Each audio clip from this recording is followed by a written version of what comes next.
This video is brought to you by Extra. The new 11-inch M2 iPad Pro has become my daily driver for everything else besides video editing, which makes me carry my 16-inch MacBook Pro a lot less. I wanted to shrink down my EDC while retaining the ability to bring my camera gear, so I ended up with this, my winter EDC.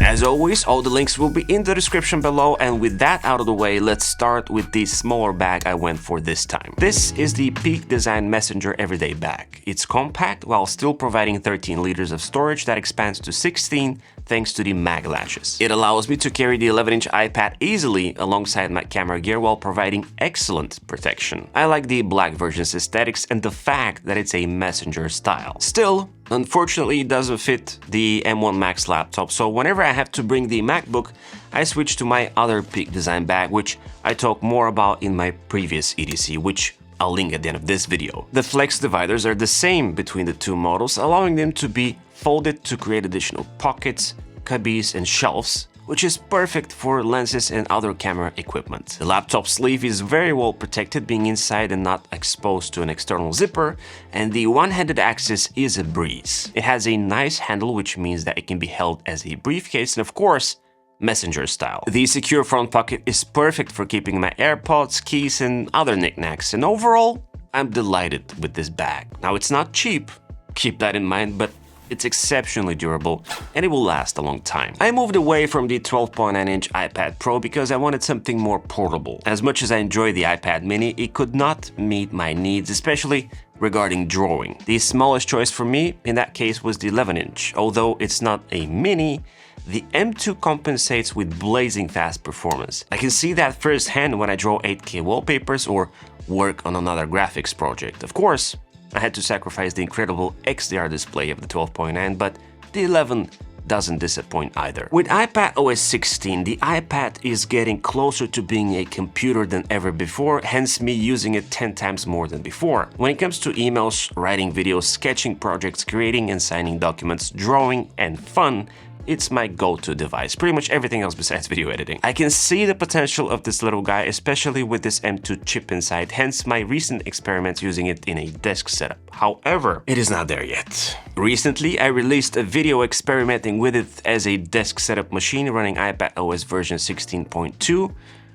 and it was a pickle. If you want to learn more about my struggles and realizations from experimenting with it, feel free to check that video after this one. Moving on. This time, I installed a paper-like screen protector because I tend to give the tablet to my kids when they feel inspired to draw, and also because I wanted to try the new version 2.1. I've worked with Paperlike in the past, yet this is not a sponsored item by them. This new 2.1 version is a considerable improvement, mainly in the loss of quality department. The older Paperlikes used to be a bit more grainy, making you relinquish a tad out of the sharpness and quality of the tablet's display, but the new one is great. The iPad's display remains very sharp, and with the added benefit of the matte finish that attracts 100 times fewer fingerprints and the remarkable pencil resistance, I feel like I'm drawing on paper. It's awesome. Do you know what else is awesome? Hitting the like button on this video and subscribing to the channel, because why not? Since I do tons of writing, I grabbed the Magic Keyboard since it's one of the best for that purpose. Plus,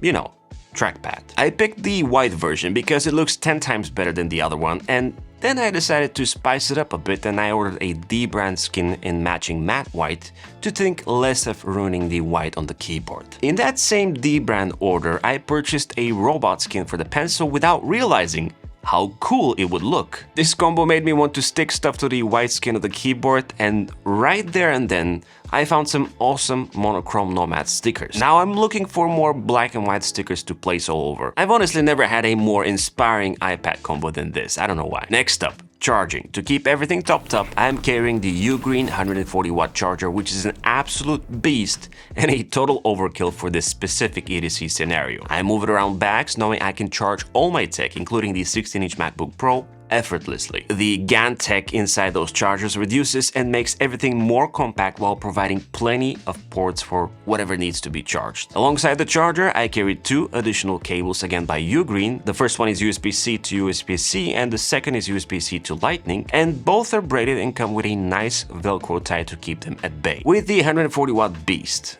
and the two cables in combination with the Apple Duo charger, I don't require anything else even when I travel, because all my charging needs are covered. The Apple Duo charger has been with me for a long time and it does show some wear, but for the most part, with the help of a damp cloth, it still shines. I hope Apple will develop an improved version soon, since the iPhone 14 Pro sometimes struggles to stay in place on top of it, especially if it's used with a case. The camera array is getting too big for this accessory. While on the topic of charging, I also carry Moft's snap-on battery in case I need to top up my iPhone in an emergency. This MagSafe compatible battery is 34 mAh, providing up to 7.5 watts, which is standard for this segment of accessories. It's a very premium looking accessory that is actually really affordable, much more inexpensive than Apple's MagSafe solution. In the Moft Snap-on bundle, there's also a wallet, which this time I placed to the side because I wanted to carry my phone standalone for the first time in a long time. Second, Extra's card holder for AirTag wallet has been something that I've been eyeballing for a while. It is the ideal front pocket wallet because it's compact and it can hold over 12 cards. Thanks to the patented card ejection mechanism, it features instant card access that quickly fans out all cards for easy access. It comes with a custom silicone pocket for one of my AirTags for that extra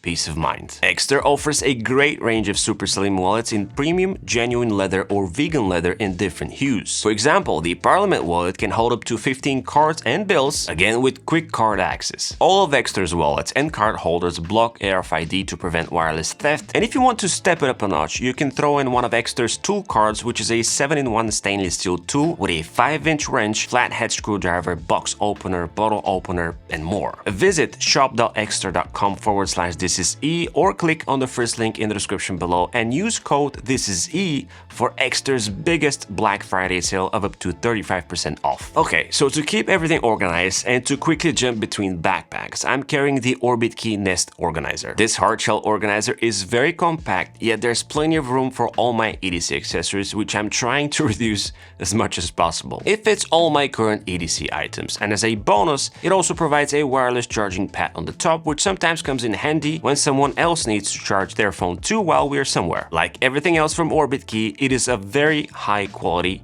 yet I would prefer if it came with a more sturdy closing mechanism. The elastic bands are okay only if the items inside are just a few and not too tall to keep the lid flush. I've been going back to this organizer many times throughout the years, and as you can see, it withstands the test of time admirably. A must-have item that lives in the organizer is this compact 7-in-1 hub by, again, Ugreen. It covers me if I want to offload some footage or photos onto my iPad. And the two USB ports are still necessary sometimes, so this is another reason to keep this with me. Moving forward to more compact items, I have the iPhone 14 Pro tucked inside Mujo's vegetable tanned eco leather case. I've always liked Mujo cases, but up until recently, they didn't have MagSafe support. Until now. This color looks gorgeous in person without adding much bulk to the device, and in terms of quality, it is on par with the top brands out there. The metal buttons are very responsive and clicky, and if you want to go with the complete package, they also have a MagSafe wallet to match. I wish the magnets were a bit stronger, and I hope that it gets improved over time.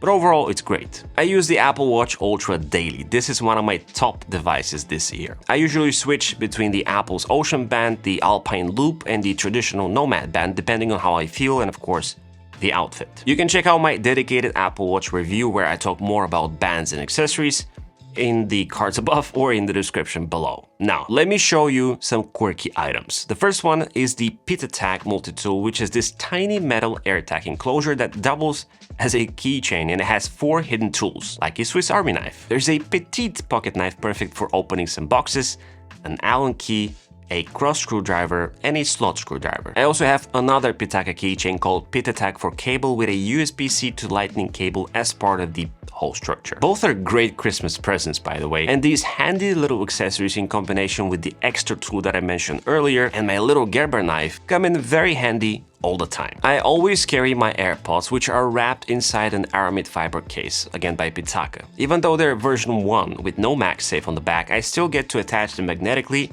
when necessary thanks to the case. If you enjoyed this video, you should check out my previous EDC to see some of the other items I integrate into my everyday carry. Like and subscribe to the channel as well as my newsletter, and as always, it's been an absolute pleasure.